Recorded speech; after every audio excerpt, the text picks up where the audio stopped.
बहुजनांना न्याय व हक्क मिळवून देण्यासाठी सामाजिक एक लढा बहुजन माझा।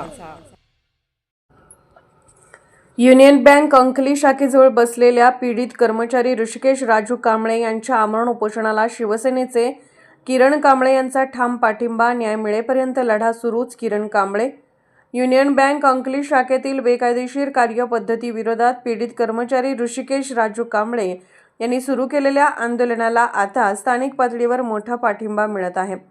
शाखा व्यवस्थापकांनी अन्यायकारी पद्धतीने कामावरून काढल्याच्या निषेधार्थ 26 नोव्हेंबर 2025 रोजी संविधान दिनी बेमुदत धरणे आंदोलनाला सुरुवात झाली।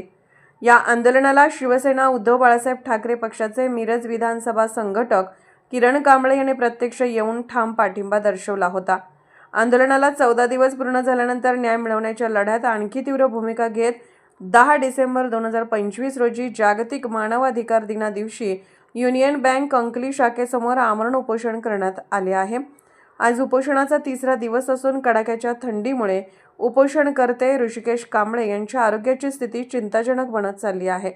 आरोग्यावर गंभीर परिणाम होण्याची शक्यता वाढत असतानाही बँक व्यवस्थापन समिती व शाखा व्यवस्थापक केवळ बघ्याची भूमिका घेत असल्याची टीका करण्यात येत आहे। या सर्व परिस्थितीत किरण कांबळे यांनी पुन्हा एकदा उपोषणस्थळी भेट देत स्पष्ट शब्दात सांगितले की ऋषिकेश कांबळे यांना न्याय मिळेपर्यंत आम्ही ठामपणे त्यांच्या सोबत आहोत। त्यांच्या या पाठिंब्यामुळे आंदोलनाला नव्याने बळ मिळाले आहे।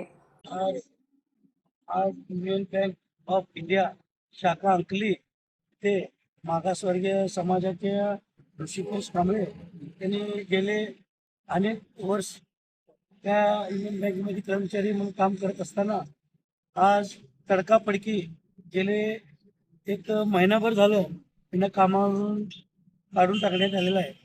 त्यामुळे आज यांनी काढून टाकले असताना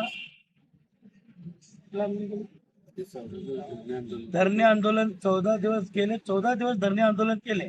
त्यानंतर आंदोलनाचा दखलही न घेतल्या, तर दखल न घेतल्याने आज त्यांनी गेले 3 दिवस झालं आमरण उपोषणला चालू आहे। आणि आज अशी परिस्थिती आहे, तुम्ही बघू शकता अतिशय दुर्व्यवस्था आहे, बसायला बोलायला बी येणं झालेलं आहे। त्यामुळे याचं मी युनियन बँक अधिकाऱ्यांना एवढं सांगू इच्छितो की लवकरात लवकर याची दखल घेऊन याची काय त्याची तक्रार मिटवावं आणि याला कामावर रुजू करून घ्यावे। आणि गेल्या अनेक दिवसापासून याचा पगार फंड बोनस देण्याच्या सूचना देऊन सकट याला पगार आणि बोनस देत नाही। आज या मागासवर्गीय कुटुंबाला आज वाळीत टाकल्यासारखी आज परिस्थिती केलेला आहे।